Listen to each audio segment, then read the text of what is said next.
Hey guys, YGO Tolley, and first off, before we get into the actual video, I just want to thank you Sedo Kaiba for allowing me to come onto his channel and do this guest upload. I've been with him since 200 subscribers, he's now surpassed 10k. I absolutely love this guy's channel, so if this is the first video you're seeing by him, please make sure you go ahead and hit that subscribe button down below.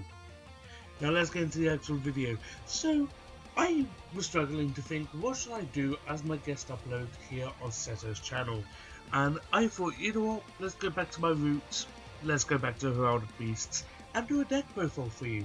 I will apologise it's not with cards, but it's also got a YGO Pro deck profile as well. It's actually me going in and actually editing this all together, and I actually really like the style of editing. So, first off, you have 3 Heraldic Beast Leo. He is the heart and soul of this deck. Without him, this deck is not playable. He is your searcher, he's a 2k body, and whenever he goes to the graveyard, you search for a Heraldic Beast monster other than himself from your deck to your hand. So he's really good and a key combo piece to the deck. Next, you have 3 Heraldic Beast Amethyst Bana. It is a level 4 wind, which is very important because you also have Aberconway, which is also a level 4 wind, so you have access to stuff like Lightning Todori. But why Amethyst Bana is really good is because you can special summon it by discarding a Heraldic Beast. So this combos really well with Heraldic Beast Leo. You get Ditch Heraldic Beast Leo to the graveyard and then special summon this to the field, which means you haven't used your normal summon, and then because Leo goes to grave, you get to search, so you get to search off your Aberconway. You can then normal summon it and go ahead and make a Lightning Todori, any other rank 4 play that you desire. Next, we obviously have 3 Heraldic Beasts Aberconway. What this does is, when there's 2 in the graveyard, you aggravate 1, target the other and banish it, and then you get to add a Heraldic Beast from the graveyard back to your hand.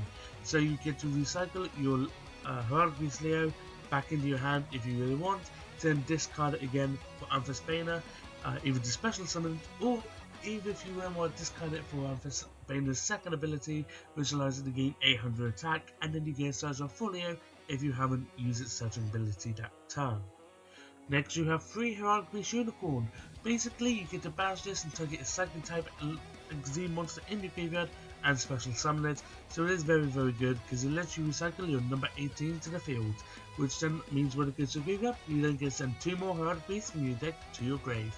So you can go ahead and send an Aberconway and a Heraldic Beast Leo and you get that search for an Amethyst Bana. Next, moving on to the best engine in my personal opinion for this deck, ever since Damage Juggler got hit, and even then this engine was insane, the Star Seraph engine. So you have 3 Star Seraph Scepter and 3 Star Seraph Sovereignty. This engine is really good, because not only is it a draw engine for the deck, it gives you really powerful rank 4 plays, like being able to go into Deltos or Boros. Now these monsters that by themselves aren't that powerful, but with Deltos' built-in effect that your opponent can't chain anything to the summoning, and then you can use a Scepter to pop a card, and you also get to draw one, is pretty goddamn insane. And then Deltos' effect again to detach an Executive or to pop one is really good. And Boros again is a very good rank 4, but because it requires 3 level 4 monsters, it's not that good, but it does allow you just to be able to answer what your opponent has. It's basically the evil version of Trishula, Dragon of the Ice Barrier, so I'm not going to go too much into what it does. It's pretty self-explanatory because it has the same effects as Trishula, apart from, I believe, Boros does target. Next, you have 2 Performer Mage, Hat Tricker. This card's really good because it is so easy to get 2 or more monsters onto the board, to be able to specialist and then make a rank 4 play, which can allow you to go into Deltos or Boros without the Star Seraph engines, but it also means you have access to go into other rank 4s without using all of the monsters you have on your board, and that way you get to swing in with 2 monsters instead of just of 1. Next you have 2 Maxi. This is self-explanatory. Maxis are so good, especially if you're going second, because it allows you to draw, which is something this deck needs. It needs draw power, and with upside at 1, it's not that consistent for the drawing. That's also why I had the Star Seraph engine. But for me personally, the Star Seraph engine does lose a little bit without 3 Upstart, because for me, Upstart is the anti-cloak card of this deck, and being able to get into that Scepter or that Sovereignty turn 1 can be very important. especially since you don't use a normal summon with Amphisbaena if you special summon it with a Leo. Next, for the last monster, we have Perform-based Trick Clown. This is self-explanatory, it's just another level 4 that just special summon itself when it goes to the graveyard, so that way you can go for more rank 4 plays with this card. Moving on to spell cards, you have 3 advanced Heraldry Art. You know the Zodiac engine? Well, that's this card in the card. Basically, Zodiacs allow you to make any Zodiac rank 4 by only using one material. Advanced Heraldry Art is a 1-card XZ. You target 2 hard piece monsters in your graveyard, special summon them, and then you get to make a rank 4 using those 2 monsters only. So you can't go into Deltas or Boros, but you can still make a pretty decent rank 4. You could go into Utopia and then Utopia Lightning. So this 1-card XZ is incredibly strong. Next, you have 2 Instant Fusion. We're obviously running Norden. You want to be a rank 4 deck without it. So 2 Instant Fusion just to say as much as possible to get into that Norden. Next, you have 2 Twin Twister. Obviously, you want to be getting rid of pesky back row like Dimensional Barrier, Solar Strike, Vanity's Emptiness. You want to try and target them and get them off the board, and you don't mind discarding. Unicorn, Aberconway, Leo are all live in grave, as well as Trick Cloud if you discard it. Next, you have Raigeki.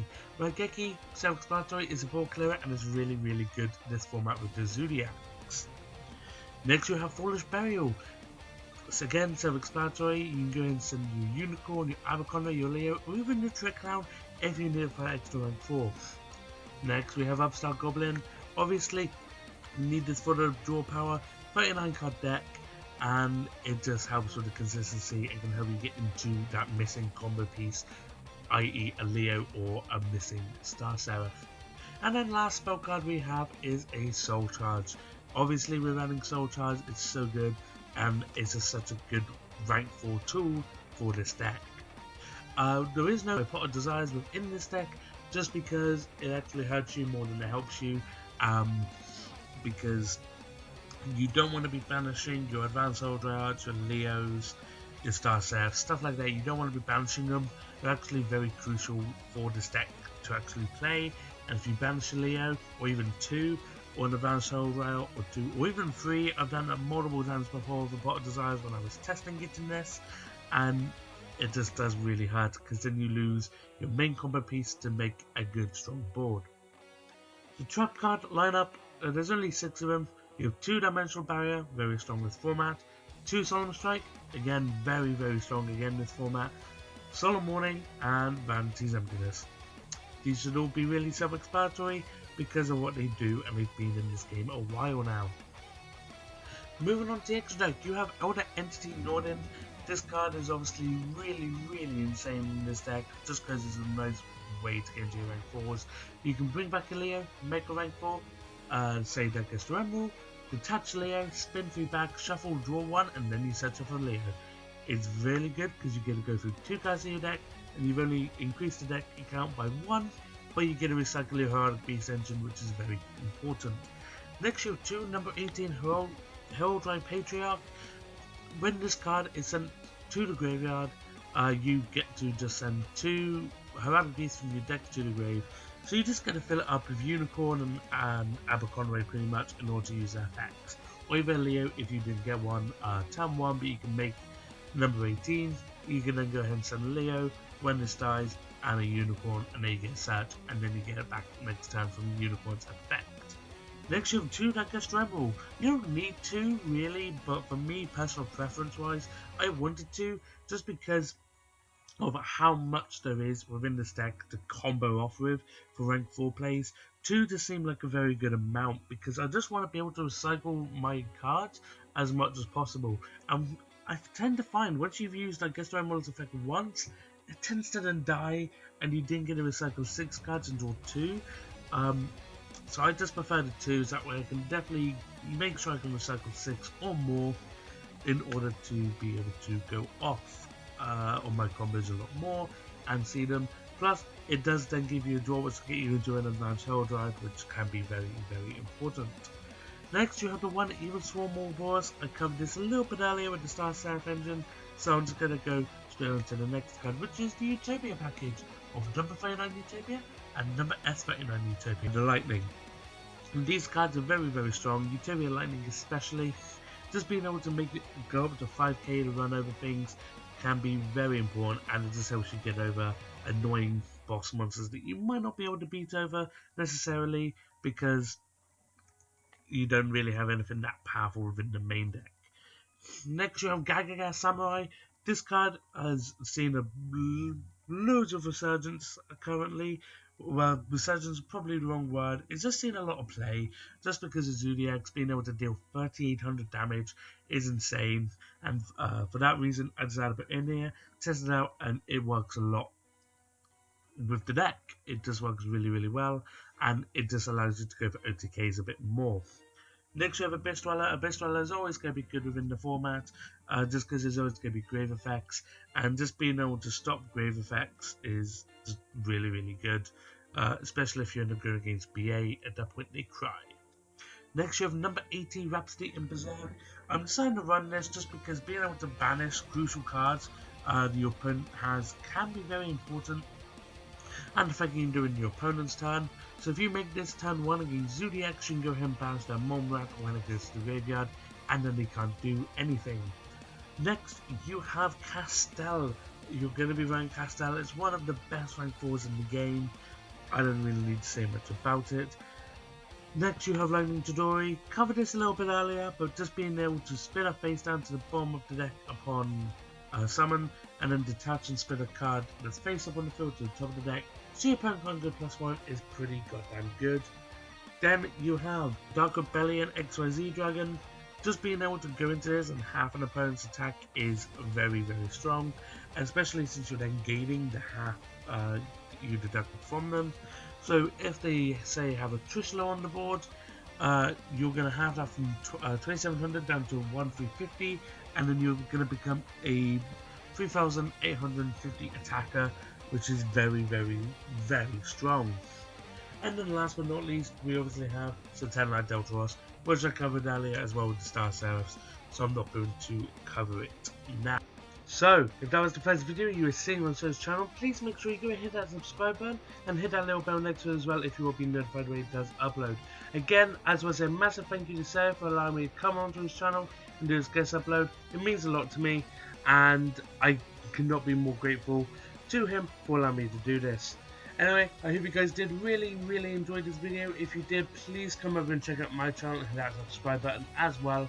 And also go ahead and hit the bell next to my subscribe button if you will be notified when I upload. If you guys did actually enjoy this video, please go and hit that like button as well. If you did not enjoy it, that's perfectly fine. Just say why down in the comments below, and you can hit that dislike button as well. That's perfectly fine.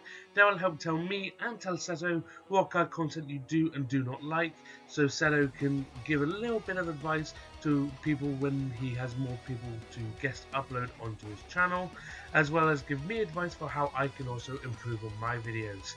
Anyway, I hope you actually liked the deck profile. YGO Tolley, signing out. Bye bye.